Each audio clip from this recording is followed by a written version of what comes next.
মোটরসাইকেলের পেছনে বসে আছেন ভূমি কর্মকর্তা। এক ব্যক্তি তার হাতে কাগজপত্র বুঝিয়ে দেওয়ার কিছুক্ষণ পরে তুলে দিলেন টাকা। সিরাজগঞ্জের রায়গঞ্জ উপজেলার ব্রহ্মগাছা ইউনিয়ন উপসহকারী ভূমি কর্মকর্তার ঘুষ গ্রহণের এমনই এক ভিডিও নিয়ে তোলপাড় শুরু হয়েছে।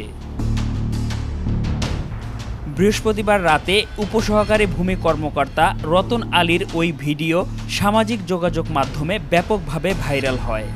ভিডিওটি দেখে নেটিজেনদের মাঝে সমালোচনার ঝড় বয়ে যায়।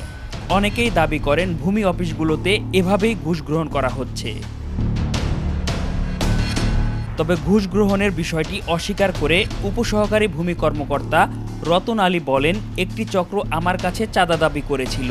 চাঁদা না দেওয়ায় তারা পরিকল্পিতভাবে আমাকে ফাঁসানোর জন্য এই ভিডিও ধারণ করে ফেসবুকে ছড়িয়ে দিয়েছে। না, এটা আমাকে ফাঁসানো হয়েছে এবং ফাঁসানোরও একটা অডিও ক্লিপ আছে স্যারের কাছে, ইউনো স্যারের কাছে, এসিলেন স্যারের কাছে দিচ্ছি আমি টাকা। ওইটা খাজনার চেকের এবং ওটারও ব্রিফিং আছে একটা, যে টাকা দিচ্ছে তারও একটা ব্রিফিং আছে। রায়গঞ্জ উপজেলা সহকারী কমিশনার ভূমি মোহাম্মদ মাসুদ রানা বলেন, ভিডিওটি আমাদের নজরে এসেছে। এ বিষয়ে তদন্তপূর্বক প্রয়োজনীয় ব্যবস্থা নেওয়া হবে। নিউজ ডেস্ক, জনতার কণ্ঠ।